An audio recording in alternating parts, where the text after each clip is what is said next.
আমি আমার জীবনে অনেক ভর্তা খেয়েছি, কিন্তু এত মজার ভর্তা কিন্তু আমি কখনোই খাইনি।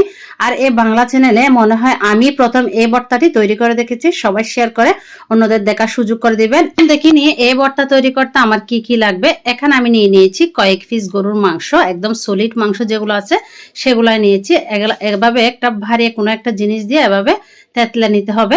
এই যে আমি এভাবে করে কিন্তু সবগুলা মাংস তেতলে নিয়েছি, এগুলো এক পাশে তুলে রেখে দিব। এখন নিয়ে নিয়েছি কাঁঠালের বিচি। কাঁঠালের বিচিগুলো আমি কাঁঠালের বিচির উপরে যে সাদা কোষাটা আছে সেই কোষাটা ফেলে দিয়েছি। ফেলে দিয়ে এভাবে করে একটু ভেঙে নিব। ভেঙে নিয়ে এই কাঁঠালের বিচিগুলো আমি একটা তুলে নিব। এখন একটি ফ্যান গরম করতে দিয়ে দিয়েছি চুলায়। দিয়ে দিব কাঁঠালের বিচি, মাংস, পেঁয়াজ, বেশ কিছুটা পরিমাণ রসুন আর কাঁচামরিচ, আদা বাটা, রসুন বাটা দিয়ে দিব। দিয়ে সবকিছু ভালো করে একটু করে মিশিয়ে নিব। দিয়ে দিব স্বাদ মতো লবণ, লবণটা একটু কমাই দিব প্রথমে। দিয়ে দিব সরিষার তেল, দিয়ে ভালো করে সব জায়গায় মাখিয়ে নিতে হবে সবকিছুর সাথে।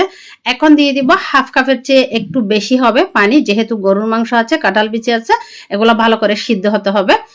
যে আমার এগুলা সিদ্ধ দিয়ে দিয়ে এখন সব পানি টেনে একদম উপরে কিন্তু তেল বেশি উঠেছে। এভাবে করে চুলায় রেখে বেশ কিছুক্ষণ একদম লাল লাল করে নিতে হবে।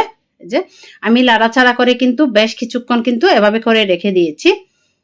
আর আমার কয়েকটা লাগবে শুকনা মরিচ। শুকনা মরিচগুলো আমি অন্য আরেকটা পাতিলে একটু ঠেলে নিয়েছি।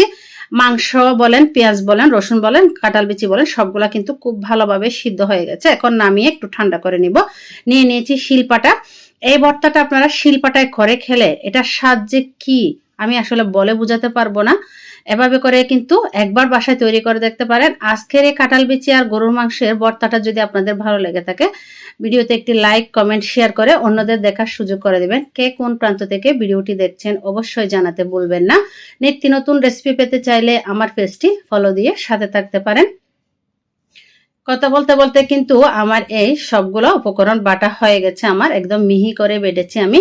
এই যে কয়েকটা শুকনো মরিচ নিয়ে নিয়েছি, শুকনো মরিচগুলো একটু বেটে দিব। এই ভর্তাটা একটু ঝাল ঝাল না হলে কিন্তু খেতে তেমন একটা ভালো লাগে না, তো আপনারা ঝালটা কমিয়ে বা বাড়িয়ে দিতে পারেন। এখন দিয়ে দিব কিছুটা ধনিয়া পাতা। যে কোনো ভর্তার মধ্যে আমার ধনিয়া পাতা না হলে কেমন জানি লাগে, কোনো একটা জিনিস মিসিং মিসিং এরকম লাগে। ধনিয়া পাতাটাও দিয়ে ভালো করে একটু বেটে নিয়েছে। এখন সবগুলো উপকরণ এক জায়গায় করে নিব।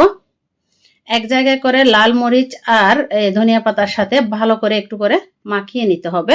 মাখিয়ে নেওয়া হয়ে গেলে এখানে দিয়ে দিব কিছুটা পরিমাণ সরিষার তেল। যেহেতু এগুলো সরিষার তেলে ভাজা, তাই তবুও একটু কাঁচা সরিষার তেল দিলে যে কোনো ভর্তার টেস্ট কিন্তু একদম দ্বিগুণ হয়ে যায়। যে এভাবে করে আমি গোল গোল করে তৈরি করে নিয়েছি। উপরে কিছুটা পরিমাণ সরিষার তেল দিয়ে দিব। এখন এভাবে গরম গরম ভাতের সাথে এই ভর্তা খেতে মনে হবে যেন অমৃত খাচ্ছেন। ভর্তা না, মনে হচ্ছে অমৃত। আজকে বিদায় নিচ্ছি, দেখা হবে নেক্সট ভিডিওতে। আল্লাহ হাফেজ।